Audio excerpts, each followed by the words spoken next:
जिस शादी में मैं दुल्हन बनी वो मेरी नहीं थी। मैं तो सिर्फ एक अनाथ लड़की थी जिसे अपने मामा की जान बचाने के लिए किसी और की जगह बैठना पड़ा। लेकिन असल राज तो वो था जो शादी के बाद में सामने आया। एक ऐसा राज जो मैंने कभी अपने सपने में भी नहीं सोचा था। उस रात शहनाइयां गूंज रही थीं। शहर की सबसे शाही बारात दरवाजे पर सजी खड़ी थी। हर तरफ जश्न था, बस एक कमरा छोड़कर, जहां कमरे के अंदर अब तक दुल्हन प्रियंका अपनी ही शादी के लिए तैयार नहीं थी। उसकी आंखों में बेचैनी थी और कदम कमरे में इधर उधर भटक रहे थे। प्रियंका का दिल जोर जोर से धड़क रहा था। तभी दरवाजे पर अचानक दस्तक हुई। प्रियंका चौंक गई और उसने जल्दी से कमरे की लाइट को थोड़ा डिम किया और बेहद सावधानी से दरवाजा खोला। सामने एक लंबा चौड़ा हैंडसम लड़का खड़ा था। अगले ही पल प्रियंका ने उसे झट से अपनी तरफ खींच लिया और दरवाजा बंद कर दिया। प्रियंका ने सनी को कसकर गले लगाते हुए कहा, ओह सनी, शुक्र है तुम वक्त पर आ गए। मैं डर ही रही थी कि कहीं अगर तुम नहीं आए तो आज उस रईसज़ादे अरमान की बीवी बनकर अपनी पूरी जिंदगी बर्बाद न कर लूं। तुम नहीं जानते वो कैसा आदमी है। प्रियंका की बात पूरी होते ही सनी ने उसे थोड़ा अलग किया और कहा, मैं अच्छे से जानता हूँ प्रियंका, इस शहर में शायद ही कोई होगा जो अरमान सिंघानिया के बारे में ना जानता हो, और मैं तो खुद उसके ही ऑफिस में काम करता हूँ। मगर एक बात मेरी समझ से बाहर है। जो आदमी औरत जात से नफरत करता था, जो कल तक शादी के नाम से भी चिढ़ जाता था, वो आदमी अचानक तुमसे शादी करने के लिए कैसे राजी हो गया? इतना कहते हुए सनी एक पल के लिए रुका, फिर गहरी सांस लेते हुए बोला, अगर आज तुमने मुझे फोन करके नहीं बुलाया होता तो शायद मुझे भी यही लगता कि तुम उसकी दौलत के लिए उसे शादी कर रही हो। प्रियंका ने बेबसी से सनी की ओर देखा और आंखें नम करते हुए बोली, नहीं सनी, बात कुछ और ही है, लेकिन मैं अभी तुम्हें वो सब नहीं बता सकती। और इससे पहले कि कोई हमें एक साथ देख ले, हमें यहाँ से भागना होगा, अभी इसी वक्त। इतना कहते ही प्रियंका ने सनी का हाथ जोर से पकड़ा, लेकिन अभी भी प्रियंका का पूरा शरीर डर से थरथरा रहा था। मानो अरमान को लेकर प्रियंका के मन में एक अजीब सा खौफ हो, जैसे सिर्फ वही अरमान के बारे में कोई ऐसा सच जानती हो जो उन दोनों की जिंदगी बदल देने के लिए काफी हो। तभी प्रियंका ने खुद को संभालते हुए हड़बड़ी में कहा, चलो, इससे पहले कि कोई देख ले, हमें अभी इसी पल निकलना होगा। अगर तुम्हारे यहाँ आने की खबर उस शैतान अरमान तक पहुँच गई तो सब खत्म हो जाएगा। सनी का हाथ थामे प्रियंका पीछे वाले दरवाजे की ओर बढ़ चुकी थी कि तभी एक आवाज गूंज उठी, बारात आ चुकी है और आप इस वक्त कहाँ जा रही थी? ये आवाज सुनते ही प्रियंका के कदम वहीं थम गए। उसकी सांस जैसे अटक चुकी थी। वो पलटी तो सामने उसकी कजन आस्था खड़ी थी। आस्था को देखते ही प्रियंका के चेहरे का रंग उड़ चुका था, लेकिन इससे पहले कि आस्था कुछ कर पाती, प्रियंका और सनी तेजी से भागते हुए घर के पिछले दरवाजे से निकल गए। उधर मंडप में शादी के शोर के बीच प्रियंका दीदी! अरमान सिंघानिया दूल्हे के जोड़े में बैठा था, लेकिन नजरें फोन और लैपटॉप पर टिकी थीं, जैसे ये कोई डील हो, शादी नहीं। कि तभी कुछ लोग आपस में बातें करते हुए बोले, शादी के दिन भी इस आदमी को काम से फुर्सत नहीं। आखिरकार सिंघानिया इंडस्ट्रीज का इकलौता वारिस है। लेकिन अब तक ये समझ में नहीं आया, अरमान सिंघानिया ने एक मिडिल क्लास लड़की को ही अपनी पत्नी बनाने का फैसला क्यों लिया? इस शादी को लेकर लोग तरह तरह की बातें कर रहे थे। जल्द से जल्द दुल्हन को बुलाया जाए। दुल्हन का नाम सुनते ही एक औरत 2-3 लड़कियों को साथ लेकर दुल्हन के कमरे की तरफ बढ़ी। अरे आप लोग बैठिए, मैं खुद अपनी बेटी को लेकर आता हूँ। बस थोड़ी सी तैयारी बाकी है। मनोज ने बात वहीं खत्म कर दी और सबको दोबारा मंडप की तरफ भेज दिया, क्योंकि आस्था उसे पहले ही सच बता चुकी थी कि प्रियंका भाग चुकी है। लेकिन इस पूरे हंगामे को मंडप से कुछ दूर खड़ा एक शख्स बहुत ध्यान से देख रहा था, जिसकी अनुभवी आंखें होने वाली अनहोनी को भांप चुकी थी। ये शख्स और कोई नहीं बल्कि अरमान के दादाजी आलोक सिंघानिया थे, जिनके एक फैसले पर ये रिश्ता तय हुआ था। आलोक जी को पूरा यकीन हो चला था कि यहाँ कुछ तो गड़बड़ है, इसलिए बिना किसी को भनक लगे वो तेज कदमों से दुल्हन के कमरे की ओर बढ़े। दरवाजे के पास पहुँचते ही उन्हें किसी के रोने की आवाज सुनाई दी। ये सब क्या हो रहा है यहाँ? ये लड़की कौन है? इस तरह से रो क्यों रही है? प्रियंका कहाँ है? पंडित जी कब से आवाज लगा रहे हैं? जवाब दीजिए। इतना सुनते ही प्रियंका के माता पिता मनोज और सीमा सिर झुकाए खड़े रह गए। कमरे में एक भारी खामोशी छा गई। तभी सीमा आगे बढ़ी और कांपती हुई आवाज में बोली, सर, हम बहुत खुश थे। इतने बड़े घर में हमारी बेटी की शादी हो रही थी, इसलिए हमने गांव से अपनी ननद की बेटी आस्था को बुला लिया। उसके माँ बाप एक एक्सीडेंट में मर चुके थे। सोचा शादी में हाथ बटा लेगी। हल्दी मेहंदी हर फंक्शन में उसने काम किया। लेकिन आज जब हमने प्रियंका को बुलाने भेजा तो यही लड़की आकर बोली, दुल्हन कमरे में है ही नहीं। इसी ने प्रियंका को भगाया है। सीमा ने अपनी बातों का ऐसा जाल बुना कि सारा इल्जाम आस्था पर डाल दिया, जिसने खुद प्रियंका को जाने से रोका था। वही आस्था आज सबके सामने गुनहगार बन गई थी। यहाँ तक कि आस्था के मामा मनोज भी चुपचाप इस इल्जाम के साथ खड़े थे। आस्था का सब्र टूट गया और वो रोते हुए बोली, मामी, इसमें मेरा कोई कसूर नहीं है, मैं सच कह रही हूँ। जब मैं कमरे में पहुँची तब प्रियंका दीदी वहाँ थी ही नहीं। आप मेरी बात क्यों नहीं मान रही हैं? आंसुओं से भरी आस्था की आंखें उसकी बेगुनाही चीख चीख कर कह रही थी। फिर भी कोई उसका यकीन करने को तैयार नहीं था कि तभी आलोक सिंघानिया का गुस्सा जैसे आग बनकर फूटा। हमें ये सब नहीं सुनना मनोज। एक मामूली अकाउंटेंट होने के बावजूद हमने तुम्हारी बात मानी। सिंघानिया एम्पायर की सबसे बड़ी डील तुम्हारे नाम की। अपने पोते अरमान की शादी तुम्हारे बेटी से तय की। रिश्ता, रुतबा, सम्मान सब दिया हमने। बारात दरवाजे पर खड़ी है और तुम कह रहे हो कि दुल्हन गायब है। मुझे लगता है तुम्हारी नीयत बदल गई है मनोज। आलोक सिंघानिया का अरमान चूर चूर हो चुका था, क्योंकि उसके एक लौते पोते अरमान की होने वाली दुल्हन प्रियंका शादी से ठीक पहले घर छोड़कर चली गई थी। और उसी पल मनोज, प्रियंका के पिता और सिंघानिया हाउस के पुराने अकाउंटेंट सिचुएशन को संभालते हुए बोले, सर, आप गलत समझ रहे हैं। मेरी बेटी प्रियंका अपनी मर्जी से गई है। मुझे सच में कुछ नहीं पता, लेकिन मैं अपने वादे का पक्का आदमी हूँ। अगर प्रियंका नहीं तो मेरी भांजी आस्था यही बनेगी अरमान की दुल्हन। ये सुनते ही आस्था का दिल कांप उठा। नहीं मामा, आप कुछ भी कह लो, मगर मैं ये शादी नहीं कर सकती। अगर मैं इस घर से चली गई तो मेरा वो सपना अधूरा रह जाएगा, सब खत्म हो जाएगा मामा, मैं बर्बाद हो जाऊंगी। करमजली, तू ये क्या कह रही है? तुझे सिर्फ अपनी पड़ी है। तुझे पता है ना, अगर आज शादी नहीं हुई तो वो लोग तेरे मामा को मार डालेंगे। तुझे मैं जिंदा नहीं छोड़ूंगी। आस्था, तुम्हारी मामी ठीक कह रही है। प्रियंका अपनी मर्जी से गई होगी, लेकिन मुसीबत में हमें तुमने डाला है। तुमने ही उसे भागने में मदद की होगी, तो अब तुम ही इस मुसीबत से हमें निकालोगी। आस्था अपने ही रिश्तेदारों के कहे हुए उन जहरीले शब्दों से कांप उठी। हर शब्द उसके सीने में नस्तर की तरह चुभ रहा था। इससे पहले कि वो खुद को संभालती, अचानक आलोक सिंघानिया ने कहा, अब और कोई बहाना नहीं। बताओ, इस शादी के बदले तुम्हें क्या चाहिए? जो मांगोगी दूंगा, पर एक बात याद रखना, आज बारात वापस नहीं जानी चाहिए। अगर आज शादी नहीं हुई तो सिंघानिया एम्पायर की इज्जत मिट्टी में मिल जाएगी। और अरमान, जिसे औरत जात से नफरत है, वो ये जानकर कि दुल्हन भाग गई, सब तहस नहस कर देगा।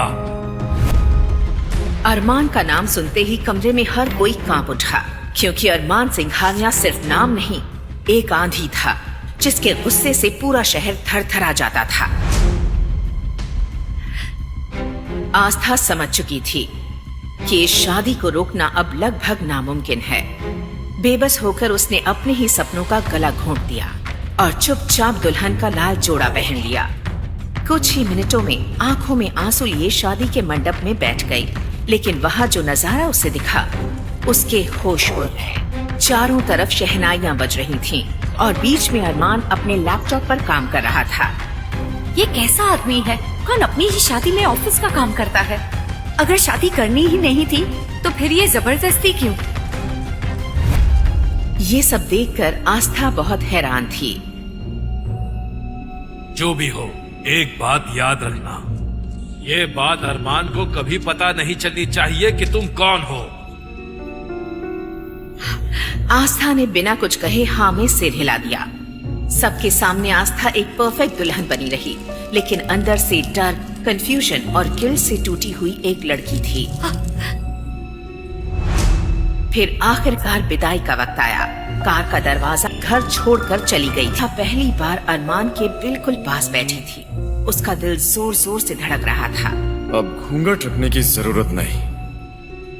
मैं जानता हूँ कि तुम प्रियंका नहीं हो, उसकी छोटी बहन आस्था हो। ये सुनते ही आस्था का चेहरा सफेद पड़ गया।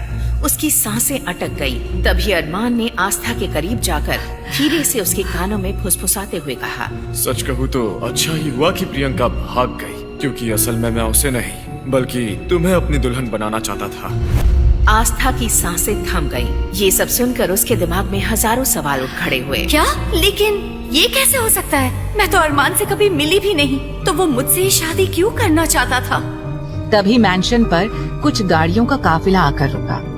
अरमान एक बार फिर से सिंघानिया मैंशन में एंट्री कर चुका था। आस्था की मामी ने आस्था को घूंघट उठाने से सख्त मना किया था कि वो किसी भी कीमत पर घूंघट नहीं उठाएगी जब तक कि वो अपनी ससुराल नहीं पहुंच जाती, और आस्था ने ठीक ऐसा ही किया था। आस्था को कार से उतारने वाला वहाँ कोई नहीं था। तब एक नौकर ने आस्था के लिए कार का दरवाजा खोल दिया। आस्था नीचे उतर गई, लेकिन उसने घूंघट ओढ़ रखा था, इसीलिए उसे रास्ता समझने में मुश्किल हो रही थी। उसने हल्का सा घूंघट उठाकर नासमझी में इधर उधर देखने की कोशिश की, लेकिन उसे सिर्फ और सिर्फ मार्बल का फर्श ही दिखाई दे रहा था। उसके अलावा उसे कुछ और नजर नहीं आ रहा था। तब अचानक दादाजी आए। उन्होंने देखा कि आस्था पीछे रह गई और अरमान लंबे लंबे कदमों से चलता हुआ मैंशन की ओर जा रहा है। दादाजी ने आवाज लगाते हुए कहा, अरमान ठहरो, तुम इस तरह से बिना दुल्हन के मैंशन में एंट्री नहीं कर सकते हो। जाओ, दुल्हन को भी अपने साथ अंदर लेकर आओ। दादाजी की बात सुनकर अरमान ने अपने दादाजी की ओर देखा, लेकिन इस वक्त वो मजबूर था, क्योंकि अरमान ने खुद ही अपने दादा से वादा किया था कि इस शादी में उसके दादाजी उससे जो कुछ भी कहेंगे वो वही करेगा। वो चिढ़ता हुआ सीधा आस्था के पास जाकर खड़ा हो गया और आस्था की ओर गुस्से से देखकर बोला, क्या तुम थोड़ा सा तेज नहीं चल सकती, या तुम्हें चलना ही नहीं आता है? उसने आस्था का हाथ कसकर पकड़ लिया और उसे लगभग घसीटते हुए सिंघानिया मैंशन के अंदर लेकर जाने लगा। अब आस्था की हालत काफी ज्यादा खराब हो चुकी थी। एक तो उसने हाथ भरकर लाल रंग का चूड़ा पहना हुआ था, ऊपर से अरमान ने उसका हाथ काफी जोर से पकड़ा था, जिससे उसे काफी ज्यादा दर्द हो रहा था। हल्की सी चीख उसके होंठों से निकल गई, आह मेरा हाथ। लेकिन अरमान ने उसकी चीख को सुनकर भी अनसुना कर दिया और लगभग उसे घसीटते हुए सिंघानिया मैंशन के गेट पर जा पहुंचा। जैसे ही वो उसे लेकर अंदर की ओर जाने लगा, तुरंत आकाश, सुमित, ध्रुव और आहान चारों एक साथ उसके सामने आकर खड़े हो गए और चिल्लाते हुए बोले, रुको भैया। अरमान ने अपनी आईब्रोज उठाकर उन चारों की ओर देखा। एक पल के लिए चारों उसकी आंखों को देखकर डर गए, लेकिन आहान ने थोड़ी हिम्मत करते हुए मुस्कुरा कर कहा, ब्रो, आप इस तरह से अंदर नहीं जा सकते। हमने बहुत सारी मूवीज और फिल्मों में देखा है कि जब भी कोई नई बहू आती है तो उसका अच्छी तरह से स्वागत किया जाता है। तो क्या हुआ अगर हमारे घर में कोई लेडी नहीं है? तो हम लोग तो हैं, हम तो भाभी का वेलकम अच्छी तरह से कर सकते हैं ना। अब जैसे ही आहान ने ये कहा, अरमान गुस्से से उसकी ओर देखकर बोला, लगता है कुछ ज्यादा ही छूट दे दी है मैंने तुम्हें। तुमने बहुत कॉलेज का बहाना बना लिया। कल से तुम मेरे साथ ऑफिस आओगे, समझे? अरमान की बात सुनकर आहान की हालत खराब हो गई और वो कहने लगा, नहीं नहीं भाई, आप कैसी बातें कर रहे हैं? मतलब मैं ऑफिस जाकर क्या करूंगा? और इस बात का ऑफिस से क्या लेना देना? हाँ और कल से तो मेरा बहुत इंपॉर्टेंट असाइनमेंट स्टार्ट होने वाला है। भाई आप नहीं जानते कितना सारा कॉलेज का काम करना है मुझे। सुमित भी हामी भरते हुए बोला, देखो अरमान, तुम इस तरह से बात को घुमा नहीं सकते हो, ठीक है? और अभी पहले हम तुम दोनों की आरती उतारेंगे और उसके बाद भाभी अपने दाएं पैर से ये कलश गिराएंगी और फिर तुम दोनों अंदर आओगे। सुमित की बात सुनकर अरमान का सब्र अब पूरी तरह से जवाब दे गया, क्योंकि उसमें इतनी हिम्मत ही नहीं बची थी कि वो अब इन रीति रिवाज को पूरा कर सके। अरमान ने गुस्से से कहा, इतना तमाशा करने की कोई जरूरत नहीं है। ये सब कुछ हटाओ यहाँ से, और तुम सब हटो मेरे रास्ते से। ऐसा कहकर अरमान गुस्से से आगे बढ़ने लगा। तभी दादाजी पीछे से प्यार से बोले, अरे बेटा, अगर बच्चे जिद कर रहे हैं तो करने दो उन्हें भी अपने मन की। अगर वो अपनी भाभी का स्वागत करना चाहते हैं तो करने दो ना, क्यों उन्हें रोक टोक रहे हो? तब अरमान गुस्से से दादाजी की ओर मुड़ा और बोला, दादाजी, मेरी शर्त सिर्फ शादी तक की थी, और अब शादी हो चुकी है तो अब आपकी किसी भी तरह की कोई फरमाइश मानने या सुनने का मेरा कोई इरादा नहीं है। अपनी बात खत्म कर अरमान ने आस्था का हाथ वहीं दरवाजे पर झटक दिया और उसे छोड़कर खुद लंबे लंबे कदमों को बढ़ाता हुआ सीधा अपने कमरे की ओर चला गया। सभी लड़के वहां खड़े बस उसे जाते हुए देखते रह गए। सभी को रह रहकर अपनी भाभी, जो नई नवेली दुल्हन थी, उस पर तरस आ रहा था। अब आलोक जी भी चुप हो गए, क्योंकि वो अपने अकड़ू पोते को अच्छी तरह से जानते थे कि उनका पोता कितना ज्यादा अकड़ू और जिद्दी था, और कितनी मुश्किल से उन्होंने अपनी बीमारी के चलते जैसे तैसे अरमान की शादी करवा दी। लेकिन अब वो समझ चुके थे कि उनका पोता उनकी कोई भी बात मानने वाला नहीं था। इसीलिए अब वो सीधा अपने कमरे की ओर बढ़ने लगे। लेकिन फिर वो उन चारों लड़कों की तरफ देखकर ऑर्डर देते हुए बोले, बहू को गृह प्रवेश के बाद आराम से ले जाकर अरमान के कमरे तक छोड़ आओ। ये कहकर दादाजी वहां से चले गए। अब आस्था के गृह प्रवेश की सारी जिम्मेदारी उन चारों को मिल चुकी थी। आस्था दरवाजे पर खड़ी हुई अपनी उंगलियों को मरोड़ने लगी, क्योंकि उसे समझ में नहीं आ रहा था कि वहां आखिरकार हो क्या रहा था, क्योंकि वो किसी को देख नहीं पा रही थी। और अभी कुछ देर पहले अरमान का गुस्से में दादाजी को पलटकर जवाब देना सुनकर आस्था के मन में अरमान की एक जिद्दी, गुस्सैल और अकड़ू की छवि बननी शुरू हो गई थी। अरे यार, अब क्या करें? अरमान ऐसे कैसे चला गया? अब भाभी का क्या बेचारी ऐसे ही खड़ी रहेंगी? तभी आहान थोड़ा सा आगे आया और प्यार से बोला, भाभी देखो, अब यहाँ पर कोई नहीं है। ना तो यहाँ आपका पति है और ना ही आपके दादा ससुर हैं। तो अब आप अपना ये लंबा सा घूंघट हटा सकती हो। आकाश ने भी जल्दी से कहा, हाँ भाभी, आप अपने आप को इस भारी भरकम घूंघट से आजाद कर सकती हो। आस्था को समझ में नहीं आ रहा था कि वो क्या करे। वो मन ही मन बोली, मामी जी ने घूंघट उठाने से मना किया था, तो फिर ये लड़के मुझे घूंघट उठाने को क्यों कह रहे हैं? वैसे भी आस्था जिस गांव से थी, उस गांव में लड़कियों का किसी लड़के से बात करना भी बहुत बड़ा जुर्म माना जाता था। और यहाँ तो 4 लड़के उसकी आंखों के सामने खड़े थे, जो उसे अपना घूंघट उठाने के लिए कह रहे थे। अब तो आस्था की हालत और भी ज्यादा खराब हो गई। तब अचानक आहान आगे बढ़ा और बोला, भाभी देखिए, वैसे तो ये घूंघट उठाने की रस्म का काम भैया को करना चाहिए, लेकिन हम क्या करें? भैया तो इस वक्त यहाँ है ही नहीं। तो अगर आप इजाजत दें तो क्या ये काम हम कर दें? ध्रुव ने उसे डांटते हुए कहा, तू क्या बेशर्मी भरी बातें कर रहा है भाभी से? ये हक सिर्फ और सिर्फ भाई का है, और ये हक हम भैया से नहीं छीन सकते हैं, समझा तू? और पगले, थोड़ा सा सोच समझ कर बोल। ये भाभी है, हमारी भाभी। तू इस तरह से भाभी के बारे में बकवास नहीं कर सकता है। आहान उदास हो गया और बोला, यार तू भाभी के सामने मेरा कचरा क्यों कर रहा है? उन्हें क्या लगेगा कि उनका देवर एक नंबर का लड़की बाज है, छिछोरा है। तुझे मेरे बारे में ऐसी बातें नहीं करनी चाहिए। ध्रुव ने हंसते हुए कहा, अभी फिलहाल दादाजी ने हमें जो काम दिया है वो करते हैं। हमें भाभी को भाई के कमरे तक पहुंचाना है। अब मेरी प्यारी भाभी, आप अपने दाएं पैर से इस कलश को गिरा दीजिए और अंदर आ जाइए। आस्था ने हल्का सा घूंघट जैसे ही हटाया, उसे नीचे उसके पैरों के पास एक कलश दिखाई दिया। पहले तो वो सोचती रही कि वो उनकी बात माने या ना माने, लेकिन वो इस तरह से पूरी रात घर के बाहर भी खड़ी नहीं रह सकती थी। इसीलिए उसने जल्दी से अपने दाएं पैर के अंगूठे से उस कलश को गिरा दिया, क्योंकि वो भी जल्द से जल्द इस सिचुएशन से निकलना चाहती थी। वैसे भी ये शादी का जोड़ा इतना ज्यादा भारी था कि उसे अब सांस लेने में भी परेशानी होने लगी थी। और फिर यहाँ तो आस्था की मुश्किलें कम होने का नाम ही नहीं ले रही थी। उसे चारों तरफ सिर्फ आदमी ही नजर आ रहे थे, कोई भी औरत उसे दिखाई नहीं दे रही थी। इसीलिए उसे अब काफी ज्यादा डर लगने लगा। जैसे ही आस्था ने वो कलश गिराया तो चारों ओर से तालियां बजने लगी। ध्रुव सीटी मारते हुए बोला, वाह भाभी, आपने तो कमाल ही कर दिया।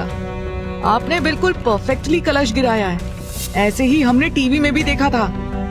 ध्रुव की बात सुनकर ना चाहते हुए भी आस्था के होठों पर हल्की सी मुस्कुराहट आ गई। तभी सुमित और आकाश दोनों आगे आए और बोले, भाभी आप इन दोनों की बकवास छोड़िए, आप आइए, हम आपको भाई के कमरे तक लेकर चलते हैं। आस्था का दिल जोरों से धड़कने लगा, क्योंकि अभी तक उसने अरमान को देखा भी नहीं था और अरमान की बातों से ये साफ पता चल रहा था कि अरमान इस शादी से खुश नहीं था। इसीलिए आस्था उस कमरे में जाना तो नहीं चाहती थी, लेकिन फिलहाल वो इन लोगों को मना कैसे करे उसे समझ में नहीं आ रहा था, क्योंकि ये सारे ही लोग उसके लिए अजनबी थे। आस्था ने अपनी गर्दन हाँ में हिला दी। ये देखकर चारों अलग अलग तरह की शक्लें बनाने लगे। आहान धीमी आवाज में बोला, हम तो समझ रहे थे कि हमारी भाभी काफी ज्यादा शर्मीली किस्म की है, लेकिन भाभी तो भाई के कमरे में जाने के लिए बेचैन हो रही हैं। देखा अभी कैसे भाभी ने हाँ कह दिया है। आहान की बात सुनकर आस्था को घबराहट होने लगी। वो मन ही मन बोली, ये कैसे लोग हैं? अभी खुद ही तो कमरे में जाने के लिए कह रहे थे और अब ये कह रहे हैं। आस्था के मुंह से अचानक निकला, नहीं नहीं, आप लोग गलत समझ रहे हैं। आस्था की हड़बड़ाहट देखकर वो चारों जोरों से ठहाका मारकर हंसने लगे। ध्रुव बोला, भाभी प्लीज प्लीज आप बुरा मत मानिए, हम तो सिर्फ आपकी थोड़ी सी टांग खींच रहे थे। अच्छा आप आइए, वैसे भी इतने दिनों से आप शादी के फंक्शंस में बिजी होंगी और काफी ज्यादा थक गई होंगी। आप चलिए और जाकर आराम कीजिए। ऐसा कहकर उन लोगों ने आस्था को अंदर आने के लिए रास्ता दिया। अपना कदम आगे बढ़ाने से पहले आस्था ने हिम्मत करते हुए कहा, क्या आप लोग मुझे किसी दूसरे कमरे में नहीं छोड़ सकते? आस्था ने ये बात इतने प्यार से कही थी कि वो चारों एक दूसरे की शक्ल देखने लगे और तभी सुमित आस्था को समझाते हुए बोला, भाभी आपकी शादी अरमान सिंघानिया से हुई है। अगर आप इस तरह से दूसरे कमरे में जाने की बात करेंगी तो वो हम चारों को गोली से उड़ा देगा। और अभी फिलहाल हमारा इरादा बिल्कुल भी मरने का नहीं है, क्योंकि अभी तो हम छोटे से बच्चे हैं और अभी तो हमने शादी भी नहीं की है, फर्स्ट किस भी नहीं किया है, कुछ भी नहीं किया है जिंदगी में। इसीलिए अभी आपको भाई के कमरे में ही जाना होगा भाभी। जैसे ही सुमित ने बेचारगी से ये सब कहा, आस्था खिलखिलाकर हंसने से खुद को रोक नहीं पाई। अब आस्था को हंसते हुए देखकर वो चारों भी मुस्कुराने लगे, क्योंकि आस्था की हंसी बहुत प्यारी थी। उन्हें ऐसा लगा मानो उनके कानों में किसी ने घुंघरू बजा दिए हों। आहान आस्था की तारीफ करते हुए बोला, वाह भाभी आपकी हंसी तो बड़ी प्यारी है। पता नहीं आप इतना ये लंबा सा घूंघट कब हटाएंगी और हम आपको कब देखेंगे। वैसे भी जब भाई आपको देखने के लिए गए थे तब भी वो हमें साथ लेकर नहीं गए थे और बस अब सीधा शादी में हमें लेकर गए। हमने तो आज तक आपको देखा ही नहीं है। तभी आकाश आहान को टोकते हुए बोला, अरे बस बस देर हो गई है, तुम लोग भाई भाभी की पहली रात बेकार मत करो। और वैसे भी हम लोगों को जो पार्टी करनी है उसका क्या, दादाजी ने पहली बार हमें पार्टी करने की परमिशन दी है, भूलो मत। इस तरह से टाइम वेस्ट करके खुद का ही नुकसान होगा। वो लोग आस्था को अरमान के कमरे तक ले गए। उन्होंने कमरे का दरवाजा खोला, लेकिन उन्हें अंदर से कोई आवाज नहीं आ रही थी। ध्रुव फुसफुसाते हुए बोला, लगता है भाई सो गए हैं, वैसे भी वो काफी ज्यादा थक गए थे। तभी आकाश ने अंदर झांक कर देखा और हैरानी से बोला, लेकिन अंदर तो कोई है ही नहीं। अरमान कहाँ गया? लगता है वो स्टडी रूम में होगा। सुमित ने अपने माथे पर हाथ मारते हुए कहा, भाई आज के दिन भी काम ही कर रहे हैं, अपने काम से एक दिन का तो ब्रेक लेना चाहिए था ना। हद होती है यार, किसी को इतना ज्यादा भी वर्कहोलिक नहीं होना चाहिए। चलो कोई नहीं, अब भाभी आ गई हैं, सब सही हो जाएगा। ऐसा कहकर वो चारों मुस्कुराकर घूंघट में खड़ी हुई आस्था को देखने लगे। अब आस्था को अपने ऊपर एक नहीं बल्कि 8 नजरें महसूस होने लगी। वो और भी ज्यादा असहज हो गई। ध्रुव ने आस्था की सिचुएशन समझ ली और तीनों को डांटते हुए बोला, अरे यार, अब अपनी फालतू की बकवास बंद करो। अगर भाई स्टडी रूम में ही हैं, तो कम से कम भाभी को तो अंदर कमरे में जाने दो, वो तो आराम करें। भाभी, आपकी जरूरत के सारे कपड़े हमने ऑलरेडी भाई के क्लोजेट में सेट करवा दिए हैं, तो आपको अगर कोई भी परेशानी हो तो आप बेल बजा दीजिएगा, कोई ना कोई उसी वक्त आपकी सेवा में जरूर हाजिर हो जाएगा। ऐसा कहकर ध्रुव, सुमित, आकाश और आहान ने आस्था के सामने स्टाइल से अपना सिर झुकाया और कमरे के बाहर से ही वापस चले गए। आस्था अंदर कमरे में गई। उसने कमरे को अंदर से लॉक कर दिया और फिर सबसे पहले उसने अपने आप को घूंघट से आजाद किया और लंबी लंबी गहरी सांसें लेने लगी। तभी उसकी नजरें उस बेडरूम में चारों तरफ घूमने लगी। बेडरूम की दीवारें ब्लैक एंड व्हाइट कलर की थी। वहां की सभी चीजें बेहद महंगी लग रही थी। कमरे के बीचों बीच एक किंग साइज का बेड था। इतनी महंगी महंगी चीजें देखकर आस्था की आंखें हैरानी से बड़ी हो गईं। बेड के ठीक सामने एक मिरर था। आस्था डरते हुए मिरर के सामने जाकर खड़ी हो गई। जैसे ही उसने मिरर में खुद को देखा तो वो शॉक्ड रह गई। ये मेरी आंखें क्यों सूजी हुई हैं? मेरी नाक इतनी लाल हो गई है। थोड़ी देर तक वो खुद को मिरर में निहारती रही। तभी जैसे उसे होश आया, ये मैं क्या कर रही हूँ? मैं इस वक्त किसी और के कमरे में हूँ और अकेली भी। मैं इस तरह से बेवकूफ बनकर एक जगह खड़ी नहीं रह सकती। तभी आस्था के कानों में उसके देवरों की बात गूंज उठी कि क्लोजेट में उसके कपड़े रखे हुए थे। उसने क्लोजेट खोला। वो बिल्कुल हैरान हो गई। वहां पर कपड़े तो रखे हुए थे, लेकिन सभी कपड़े बेहद महंगे और ब्रांडेड थे। वहां एक से एक ब्रांडेड साड़ियां थी, लेकिन साड़ियां तो आस्था ने कभी पहनी ही नहीं थी। वो तो हमेशा शुरू से ही सिंपल सा सूट वगैरह पहना करती थी और दुपट्टा लिया करती थी, लेकिन इस तरह की फैंसी साड़ियां देखकर आस्था का गला सूखने लगा। उसे समझ नहीं आ रहा था कि वो क्या पहने। अब आस्था पूरी तरह से मायूस हो गई। फिर उसने वापस से वो घूंघट, जो कि लहंगे का था, वो ओढ़ लिया और बेड के एक साइड पर बैठ गई। वहां बैठे बैठे कब उसकी आंख लग गई उसे पता ही नहीं चला। वहीं अरमान आधी रात तक काम करता रहा और करीब 2 बजे अपना काम खत्म करने के बाद अपने कमरे में सोने के लिए आ गया। लेकिन जैसे ही उसने दरवाजा खोलने की कोशिश की तो उसे एहसास हुआ कि उसका कमरा अंदर से लॉक्ड था। वो झल्लाते हुए बड़बड़ाया, ये कमरा लॉक किसने किया है? लेकिन अगले ही पल अरमान का चेहरा गुस्से से तमतमाने लगा, क्योंकि ऐसा पहली बार हुआ था कि अरमान को उसका कमरा लॉक्ड मिला था।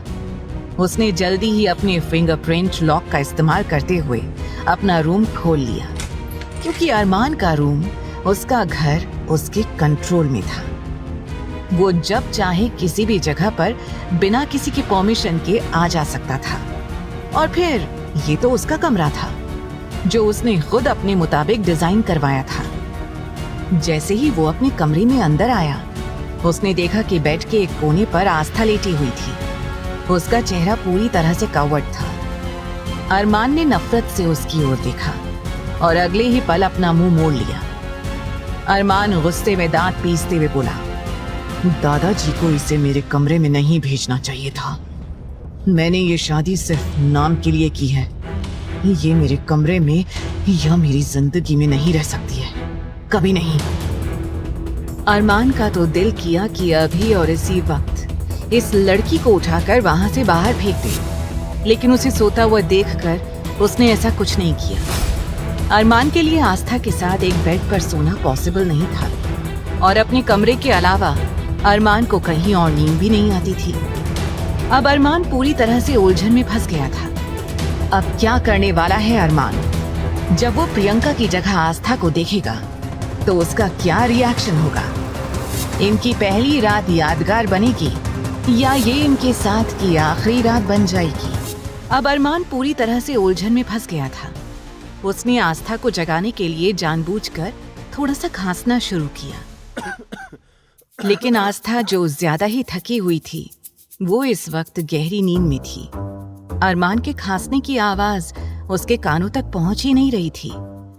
अब अरमान ने 1 से 2 बार धीरे से खांसा, फिर थोड़ा सा तेज खांसा, लेकिन आस्था की तरफ से कोई रिएक्शन नहीं मिला। अब अरमान चिढ़ गया क्योंकि उसे भी नींद आ रही थी। अरमान चिढ़ते हुए बोला, सारी नींद यहीं आकर पूरी करेगी क्या? इसे मेरी खांसने की भी आवाज सुनाई नहीं दे रही है। अरमान अपने कदम बढ़ाता हुआ आस्था के बगल में पहुंच गया और टेबल पर रखे हुए कांच के ग्लास पर उसने जोरों से अपना हाथ मार दिया। अगले ही पल ग्लास जमीन पर गिरकर चकनाचूर हो गया। की आवाज के शोर से सुमित, आहान, ध्रुव, आकाश, जो नीचे हॉल में पार्टी कर रहे थे, वो सब घबरा गए। ये क्या हुआ? दादाजी, जो कि सो चुके थे, उनकी आंखें खुल गईं और सभी दौड़ते हुए अरमान के कमरे के बाहर आकर दरवाजा जोर जोर से खटखटाने लगे। अरमान आस्था को इस वक्त डांटना चाहता था कि वो कब से यहाँ पर उसे उठाने की कोशिश कर रहा है, लेकिन वो उठ ही नहीं रही थी। वो उसे कुछ बोल पाता, उसी वक्त बाहर दरवाजे पर से आवाजें आनी शुरू हो गईं। दादाजी ने घबराते हुए कहा, अरमान, अरमान, दरवाजा खोलो। उन्होंने इस डर से दरवाजा जोरों से पीटना शुरू कर दिया। वहीं उन चारों दोस्तों का रंग भी पूरी तरह से उड़ा हुआ था और सभी अंदर क्या हो रहा है इस बात को लेकर डरे हुए थे। तभी अंदर से कमरे का दरवाजा खुला। सबसे पहले दादाजी अंदर गए और अरमान की ओर देखकर पूछते हुए बोले, क्या हो रहा है यहाँ? ये गन शॉट की आवाज कैसे आई? आखिर तूने ऐसा क्या किया है?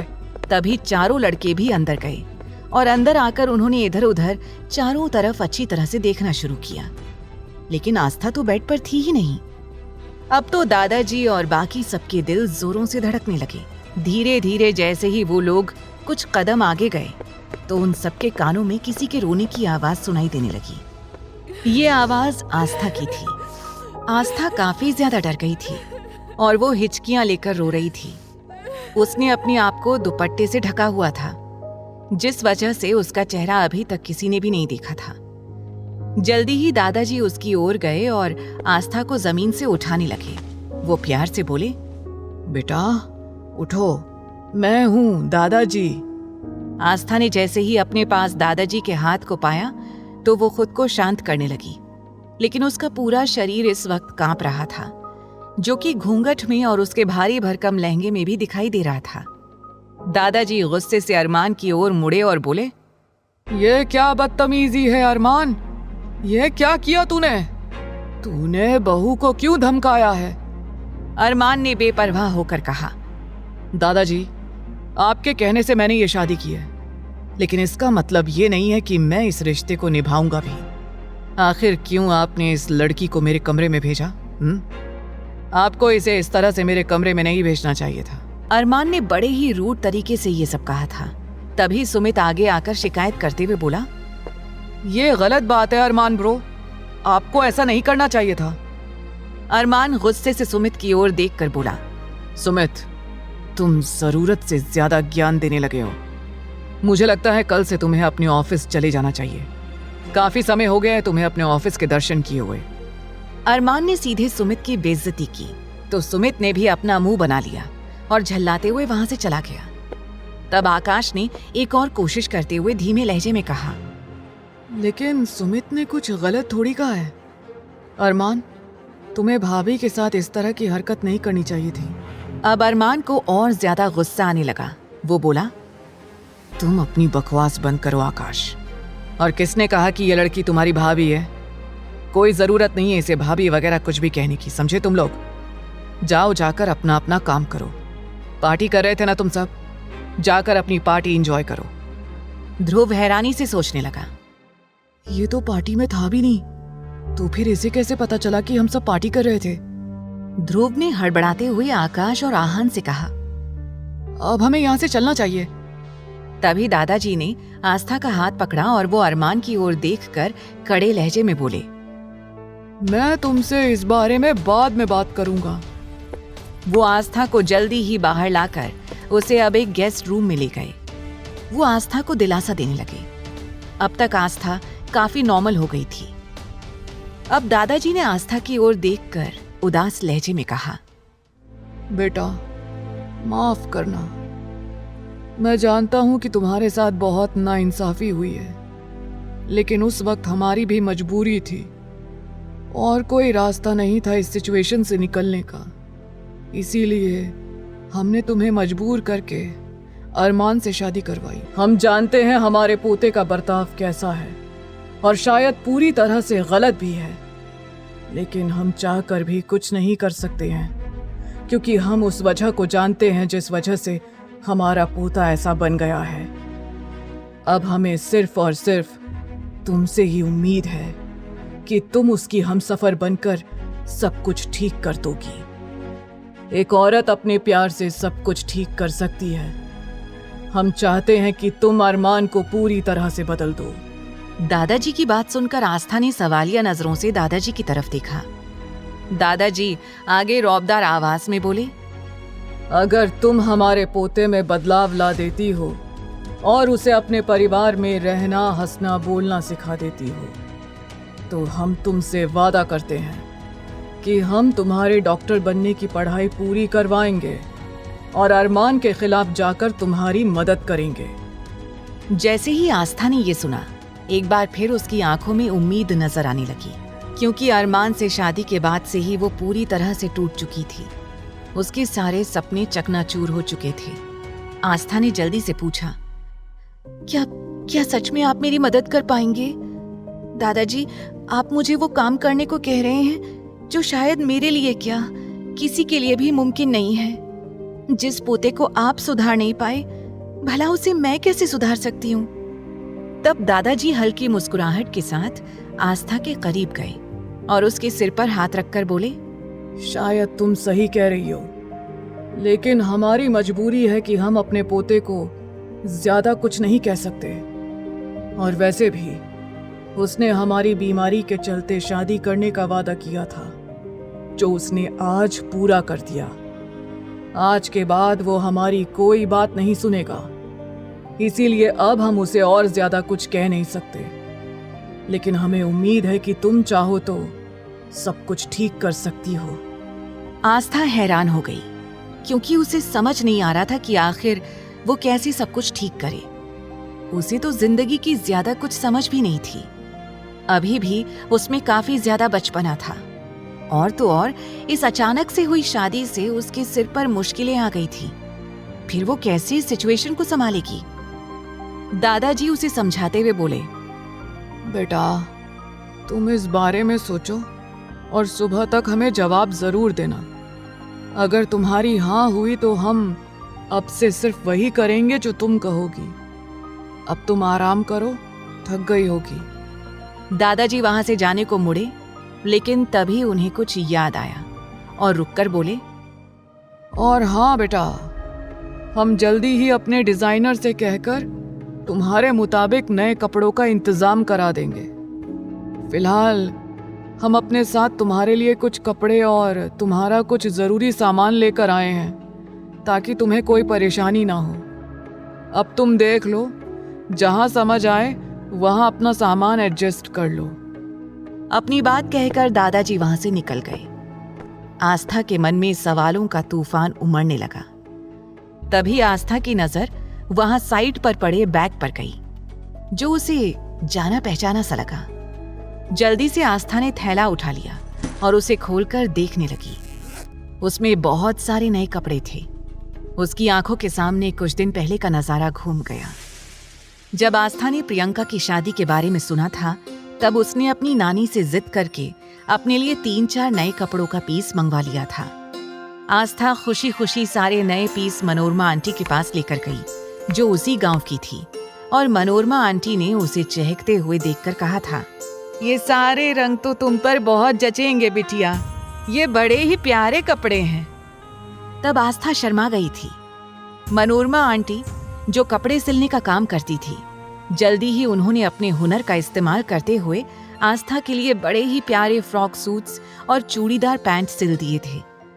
तब आस्था बहुत ही ज्यादा खुश हो गई थी, लेकिन आज उन कपड़ों को देखते हुए आस्था की आंखें भर आईं। उसने बड़बड़ाते हुए कहा, ये कपड़े मैं ऐसे पहनूंगी ये कभी सोचा नहीं था, लेकिन ये कपड़े मामा जी ने यहाँ क्यों भेजे हैं? उन्होंने कहा था कि ये शादी बस 2-3 दिन के लिए है, उसके बाद मेरा इस शादी से कोई लेना देना नहीं होगा। फिर उन्होंने मेरे सारे कपड़े यहाँ क्यों भेज दिए? आस्था ने फ्रेश होने के बाद अपनी नानी के भेजे कपड़े पहन लिए। अब आस्था को पहले से कंफर्टेबल लग रहा था, लेकिन तभी आईने में देखते हुए आस्था का ध्यान अपने गले में पड़े मंगलसूत्र और मांग में लगे सिंदूर पर गया। आस्था का दिल चाहा कि वो इसी वक्त मंगलसूत्र को निकाल कर फेंक दे और सिंदूर को मिटा दे, लेकिन ना जाने कौन सा एहसास था जिस वजह से वो चाहकर भी उस मंगलसूत्र और सिंदूर को अपने सिर से पोंछ नहीं पा रही थी। अब आस्था यही सब सोचते हुए गहरी नींद में सो गई। दूसरी ओर अरमान के चारों दोस्त नीचे कमरे में मुंह फुलाए बैठे थे। आहान उन्हें समझाते हुए कहने लगा, यार तुम लोगों को अरमान ब्रो की आदत के बारे में तो पता ही है ना, तो तुम्हें इस तरह से उनकी बातों का बुरा नहीं मानना चाहिए। आकाश, जो कि पहले से ही चिढ़ा हुआ था, झल्लाते हुए बोला, अरे उसे भी थोड़ा समझ दिखानी चाहिए यार। वैसे भी हमारे यहाँ से वापस जाने में अब सिर्फ 3 दिन बाकी हैं। फिर हम वापस अपने अपने मैंशन और फ्लैट्स में शिफ्ट हो जाएंगे। और वैसे भी हम यहाँ सिर्फ दादाजी की वजह से आए थे, क्योंकि वो हमें उतना ही प्यार करते हैं जितना तुझे और अरमान को करते हैं, समझा? उनके लिए हम सब उनके पोतों से कम नहीं है। सिर्फ उनके लिए इतनी इंसल्ट सही है हमने। तभी वहां दादाजी की रौबदार आवाज गूंज उठी, हो गया तुम लोगों का? आस्था से बात कर दादाजी सीधे उन चारों के पास आ गए, क्योंकि वो जानते थे कि अरमान ने उन चारों को भी खरी खोटी सुनाई थी, इसीलिए सभी इस वक्त उदास होंगे। दादाजी ने उन सब की ओर देखते हुए कहा, तुम सबको अपने खड़ूस भाई के बारे में पहले से ही पता है ना। अब मेरी बात ध्यान से सुनो, यहाँ से कोई कहीं नहीं जाएगा। तुम चारों को बहू की मदद करनी होगी ताकि वो और अरमान एक हो सके, ताकि वो दोनों एक दूसरे की जिंदगी में खुशियां भर सकें। अब जैसे ही दादाजी ने ये कहा, वो चारों हैरानी से उन्हें देखने लगे। ध्रुव मना करते हुए बोला, दादाजी आप चाहे तो मुझे दुनिया का कितना ही सीरियस केस क्यों ना दे दें, या चाहे किसी को कोई बड़ी से बड़ी बीमारी क्यों ना हो, मैं उसका इलाज कर दूंगा। लेकिन आप जो ये काम मुझसे कह रहे हैं ना, ये मुझसे तो क्या किसी से भी नहीं हो पाएगा, बिल्कुल नहीं, क्योंकि ये इम्पॉसिबल है। सुमित ने भी हाथ खड़े कर लिए और बोला, दादाजी आप अपने पोते को अच्छी तरह से जानते हैं ना। अगर उसे हमारी इस बात के बारे में जरा सी भी भनक लग गई तो वो हमारा क्या हाल करेगा, ये सोचकर ही मुझे पसीने आ रहे हैं। अब जैसे ही उन चारों ने अपने अलग अलग बहाने देकर हाथ खड़े कर दिए, तब दादाजी गुस्से से उन सबको घूरते हुए कहने लगे, नालायकों, मुझे तुम लोगों से ऐसे ही जवाब की उम्मीद थी। कहने को तो तुम सब अरमान के दोस्त हो, लेकिन इस तरह से उससे डरते हो। तुम्हें शर्म आनी चाहिए। क्या तुम सबको अपने दोस्त की कोई फिक्र नहीं है? वैसे भी मैंने तुम लोगों से कोई सवाल जवाब नहीं किया है। हमने तुम सबको हुक्म दिया है कि तुम लोगों को हमारी बात माननी ही होगी। और हाँ, अब तुम चारों को कल से बहू की हर काम में मदद करनी होगी और इस घर में उसका मन लगा रहे, इस बात का ख्याल रखना होगा। उसे बेहतर फील करवाना होगा। याद रखना, अगर मेरी बहू की आंखों में आंसू आए तो मैं तुम चारों की खटिया खड़ी कर दूंगा। दादाजी वहां से निकल गए और चारों बेबसी से एक दूसरे की शक्ल देखने लगे। तभी आहान ने कहा, भाई सुबह होने में केवल 2 घंटे बाकी हैं। मुझे लग रहा है कि हमें फटाफट से जाकर थोड़ी देर आराम कर लेना चाहिए, वरना दादाजी हमें सुबह सुबह जल्दी उठा देंगे और उसके बाद पूरा दिन हमें उनके रूल्स रेगुलेशन फॉलो करने पड़ेंगे। वरना आप सबको तो पता है ना, दादाजी को देर से उठने वाले लोग बिल्कुल भी पसंद नहीं है।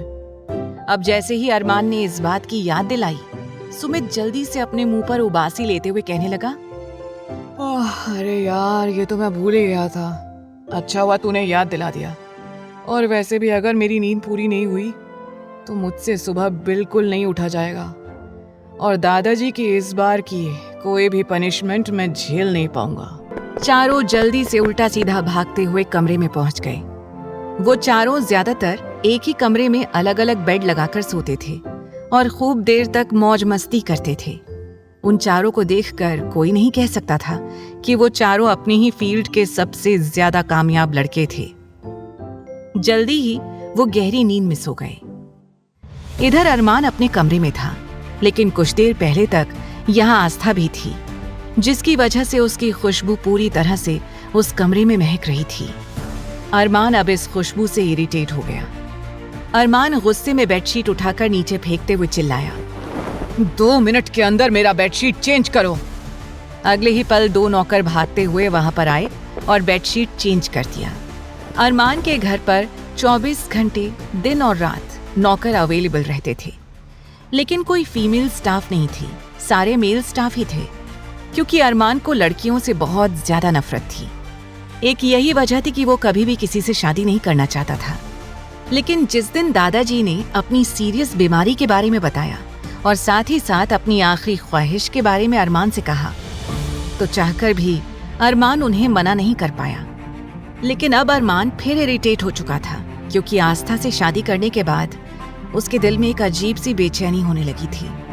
उसे खुद कुछ नहीं पता था कि आखिरकार उसके साथ क्या हो रहा था। बेडशीट चेंज होने के बाद उसे बेहतर फील हुआ और जल्दी ही उसे नींद आ गई। सभी 4 बजे के करीब सोए थे, लेकिन आस्था बहुत जल्दी ही 2 घंटे की नींद पूरी होने के बाद उठ गई और उठकर सबसे पहले अपने आप को आईने में देखा। कुछ पल आस्था अपने आप को देखती रही और बड़बड़ाते हुए बोली, एक ही दिन ने मेरी पूरी जिंदगी, मेरे पूरे सपने, सब कुछ पूरी तरह बदल कर रख दिए हैं। आस्था की आंखों के किनारे एक बार फिर भीग गए और वो सोचने लगी कि चुलबुली आस्था, जो हमेशा अपने चेहरे पर मुस्कान सजाई रहती थी, आज वो शीशे में खुद को देखकर मुस्कुराने की कोशिश कर रही थी। लेकिन मजाल है कि आज उसकी मुस्कुराहट उसके होठों को भी छू जाए। आस्था ने खुद को समझाते हुए कहा, नहीं आस्था, तू इस तरह से नहीं टूट सकती। तूने तो इससे भी बुरा दिन देखा है, तू ऐसे कैसे टूट सकती है? तुझे हौसला रखना होगा आस्था। अब तू सिर्फ ये सोच कि तू इस कैद से कैसे निकलेगी। जो ये बंदूक वाले मॉन्स्टर अरमान सिंघानिया नाम का फंदा तेरे गले में अटक गया है, तो उससे कैसे निकलेगी? कुछ ना कुछ सोच आस्था, तू इस तरह से हार नहीं मान सकती। आस्था खुद से ही सवाल जवाब कर रही थी और खुद को हिम्मत देने की कोशिश कर रही थी। तभी आस्था को कल रात दादाजी ने जो बातें कही वो याद आने लगी थी। आस्था सोचने लगी, अगर वाकई अरमान सिंघानिया बदल जाता है और उसमें थोड़े बहुत चेंजेस आ जाते हैं, तब आसानी से दादाजी मुझे अरमान सिंघानिया के कैद से आजाद कर देंगे, साथ ही डॉक्टर बनने में मेरी मदद भी करेंगे। वैसे भी मेरी जिंदगी ने मुझे सिर्फ चैलेंजेस ही दिए हैं, इस शादी को भी चैलेंज की तरह एक्सेप्ट करना ही होगा। आस्था ने एक गहरी और लंबी सांस ली और अपने आप को सबके सामने जाने के लिए तैयार करने लगी। आस्था ने शुरू से ही हार मानना नहीं सीखा था। बहुत कम उम्र में ही उसने जिंदगी को उस नजर से देखना शुरू कर दिया था, जो नजर शायद किसी में मैच्योर होने के बाद आती है। सबसे पहले फ्रेश होकर उसने अपना एक और नया जोड़ा पहना। आस्था बड़बड़ाते हुए बोली, अब मैं तैयार कैसे हूँ? अरे हाँ, मनोरमा आंटी की बहू शादी के बाद जिस तरह से सज धज कर रहती थी, शायद मुझे भी वैसे ही तैयार होना पड़ेगा। उसने चेक किया, उसकी नानी ने उसके लिए नई पायल भेजी थी, जो उन्होंने बहुत पहले उसके लिए बनवाई थी। उसने वो पायल पहन ली और कुछ चूड़ियां भी पड़ी हुई थी, जो उसने शादी में पहनने के लिए ली थी। फिर मांग में लगे सिंदूर को उसने अपने बालों में छिपा लिया, क्योंकि उसे रह रहकर कुछ शर्म महसूस हो रही थी। उसके लिए ये सब नया था और वो इस तरह से सिंदूर और मंगलसूत्र के साथ वहां से बाहर नहीं जा सकती थी। फिलहाल उसने मंगलसूत्र को अपने दुपट्टे में अच्छी तरह से कवर कर लिया और सिंदूर को बालों से छिपा लिया, जिससे पता नहीं चल रहा था कि उसने सिंदूर लगाया है या नहीं। जल्दी ही आस्था दरवाजा खोलकर वहां से सीढ़ियों की ओर जाने लगी। इधर दादाजी ने चारों दोस्तों के ऊपर पानी डालकर उन्हें उठा दिया था और अब वो चारों जॉगिंग कर दादाजी के साथ हॉल में बैठे हुए थे। वहीं उन चारों के चेहरे पर थकावट थी। ध्रुव तो गुस्से से दादाजी को घूर रहा था। तब सुमित ने उसे चिढ़ाते हुए कहा, इस तरह से उन्हें मत घूर, कहीं ऐसा ना हो कि आज दादाजी तुझे ही सजा सुना दे। चिढ़कर ध्रुव ने सुमित को देखा। आंखों में गुस्सा लिए उसने सुमित को अपनी आंखों से वार्न किया, फिर मुस्कुराने लगा, क्योंकि चारों ही एक दूसरे को परेशान करने का मौका नहीं छोड़ते थे। दादाजी ने उन्हें डांटते हुए कहा, अरे नालायकों, अगर सुबह जल्दी टाइम से नहीं उठोगे तो मालदार कैसे बनोगे, कैसे हेल्दी बनोगे? इसीलिए मैं तुम लोगों को सुबह जल्दी उठाता हूँ, क्योंकि हेल्दी रहना जरूरी है। अब तुम लोग 20 मिनट में नहा धोकर मुझे डाइनिंग टेबल पर मिलो। तभी वहां चूड़ियों और पायल की आवाज गूंजने लगी। सभी को ये आवाज बड़ी मीठी और प्यारी लगी, क्योंकि इतने सालों में उन्हें पहली बार सिंघानिया मैंशन में इस तरह से पायल की आवाज सुनाई दी थी। चारों बड़े ही गौर से सीढ़ियों की ओर देखने लगे। सीढ़ियों से उतरते हुए आस्था नीचे आ रही थी। आज उसने किसी तरह का कोई घूंघट नहीं लिया था। वो डरी सहमी नीचे आ रही थी। आस्था को देखते ही वो चारों अपनी पलकें झपकाना भूल गए और अपनी जगह से खड़े होकर बेख्याली से आस्था की ओर देखने लगे। लेकिन कोई भी आस्था के चेहरे से अपनी नजरें नहीं हटा पा रहा था। कुछ देर में आस्था उन सबके सामने आ गई। सभी को अपनी ओर देखते हुए पाकर वो घबरा गई। उसे अनकंफर्टेबल लगने लगा। जल्दी ही आस्था ने अपने सिर पर दुपट्टा लिया और दादाजी के पैर छू लिए। दादाजी ने मुस्कुराते हुए कहा, सौभाग्यवती रहो, सदा सुहागन रहो। दादाजी का आशीर्वाद सुनने के बाद आस्था के गाल थोड़े से लाल हो गए। ध्रुव ने सुमित को कोहनी मारी और सुमित ने आकाश को और आकाश ने आहान को। चारों एक दूसरे को कोहनी से मार रहे थे। दादाजी ने उन्हें धमकाते हुए कहा, अब ऐसे ही मूर्ति बनकर अपनी भाभी को देखते रहोगे या कुछ बोलोगे भी? चलो चारों अपनी भाभी के पांव छूकर आशीर्वाद लो। आहान ने हैरान होकर कहा, क्या दादाजी, आप अभी भी पुराने जमाने की बात कर रहे हैं? आशीर्वाद लो, हम तो अपने तरीके से विश करेंगे। आहान ने आस्था को साइड हक कर लिया और एक्साइटेड होकर बोला, गुड मॉर्निंग। आहान के छूने पर आस्था सहम उठी। उसके लिए ये बहुत अजीब सिचुएशन थी। वो जिस माहौल में पली बढ़ी थी, वहां किसी लड़के को छूना गलत बात समझी जाती थी। लेकिन ये सब लोग कैजुअल तरीके से आस्था से बात कर रहे थे और आस्था के साथ अच्छा बर्ताव कर रहे थे। तभी सुमित आगे आया और अपना हाथ आगे बढ़ाकर कहा, गुड मॉर्निंग ब्यूटीफुल भाभी। आस्था थोड़ा शर्मा गई, फिर उसने भी हाथ मिला लिया। तभी आकाश आस्था के सामने आया और एक प्यारा सा सफेद रंग का फूल आस्था को देकर बोला, I wish you very happy and healthy morning भाभी। सभी अलग अलग तरीके से आस्था को गुड मॉर्निंग विश करने लगे। आस्था के चेहरे की खुशी देखकर दादाजी ने आंखें बंद कर मन ही मन कहा, फाइनली बच्ची के चेहरे पर मुस्कुराहट तो आई। अब बस इसकी खुशियों पर नजर न लगे। आहान और सुमित के बाद आस्था की नजर ध्रुव पर पड़ी। ध्रुव को देखते ही आस्था के चेहरे पर चमक आ गई। वो सीधा ध्रुव के सामने जाकर खड़े होकर कहने लगी, आप ध्रुव है ना? Dhruv Saxena, the famous heart specialist. Dhruv पहले तो हैरान हो गया, लेकिन फिर उसके चेहरे पर प्राउड वाली स्माइल आ गई। उसने कहा, जी भाभी, आपने बिल्कुल ठीक पहचाना। मेरा नाम ध्रुव सक्सेना है और मैं फेमस हार्ट सर्जन भी हूँ। लेकिन मुझे ज्यादा खुशी इस बात की हो रही है भाभी कि आप मुझे जानती हैं। तभी बाकी तीनों जलन से ध्रुव की ओर देखने लगे। आहान धीमे लहजे में बोला, अरे भाभी ध्रुव को जानती हैं? मतलब ध्रुव और भाभी जल्दी दोस्त भी बन सकते हैं। तभी दादाजी ने खुश होकर कहा, अरे वाह बेटी, क्या तुम सच में इस नालायक को जानती हो? आस्था हैरानी से दादाजी की ओर देखकर बोली, दादाजी, इन्हें कौन नहीं जानता? ये बहुत बड़े डॉक्टर हैं और बहुत फेमस हार्ट स्पेशलिस्ट भी। इनसे मिलना तो मेरा ड्रीम था। मैंने सोचा भी नहीं था कि मेरे आइडल मुझे यहाँ देखने को मिल जाएंगे। आस्था ध्रुव पर से अपनी नजरें नहीं हटा पा रही थी। आहान बेचारा सा मुंह बनाकर कहने लगा, अगर मुझे पता होता ना कि भाभी को डॉक्टर्स इतने पसंद हैं, तो मैं कॉलेज जाने की बजाय डॉक्टर ही बन जाता। तभी सुमित और आकाश भी कहने लगे, हाँ, अगर हमें पता होता तो मैं बिजनेसमैन बनने की बजाय कोई छोटा डॉक्टर ही बन जाता। हाँ ना, मैं भी 7 स्टार होटल खड़ा करने की बजाय कोई डॉक्टर या नर्स का ही काम कर लेता। तीनों ही ध्रुव की तारीफ सुनकर मुंह बनाने लगे। आस्था उन सबकी ऐसी शक्लें देखकर और उनका बेचारा सा मुंह और बेतुकी बातें सुनकर खिलखिलाकर हंस पड़ी। आस्था को इस तरह से हंसता हुआ देखकर वो चारों भी मुस्कुराने लगे, क्योंकि कल रात से उन सभी को आस्था की फिक्र हो रही थी। आहान मुस्कुराते हुए बोला, भाभी को देखकर तो ये कंफर्म हो गया कि मेरे खड़ूस और राक्षस भाई की जिंदगी में ऐसी लड़की ही आनी चाहिए थी, क्योंकि अगर भाई आग हैं तो भाभी पानी की तरह एकदम शांत। तभी आलोक जी कहने लगे, आस्था बेटा, आओ मैं तुम्हें इस परिवार से मिलाता हूँ।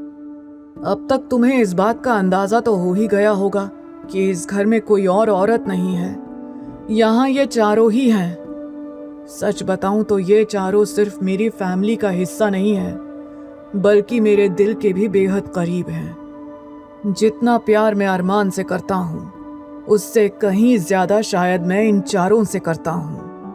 अब जैसे ही दादाजी ने ये कहा, वो चारों मुंह खोले एक दूसरे की शक्ल देखने लगे।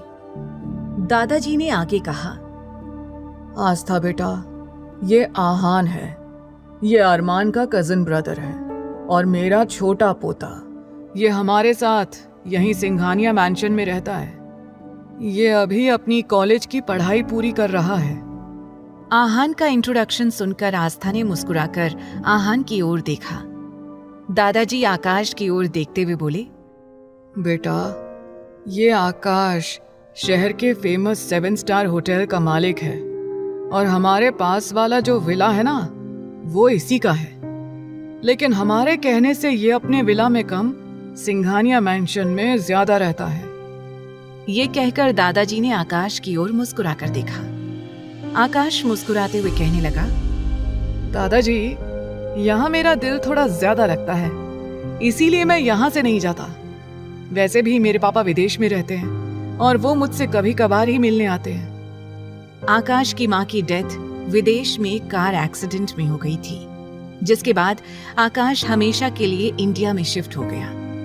विदेश में रहना उसके लिए अब नामुमकिन सा हो गया था, क्योंकि वहां पर उसकी माँ की यादें थी।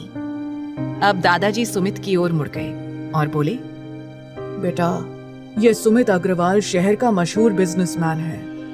कम से कम 600 से 700 लोग इसके नीचे काम करते हैं, लेकिन मजाल है जो इनमें इतना सा भी घमंड हो। सुमित यहाँ से 3 किलोमीटर की दूरी पर अपने बंगलों में अपने पेरेंट्स के साथ रहता है।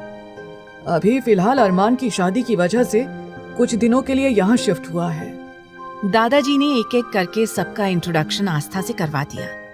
आगे की कहानी जानने के लिए देखें अगला एपिसोड सिर्फ पॉकेट एफएम के YouTube चैनल पर, और तेरे इश्क में के सारे एपिसोड्स को सुनने के लिए डिस्क्रिप्शन में दी लिंक से डाउनलोड करें पॉकेट एफएम ऐप।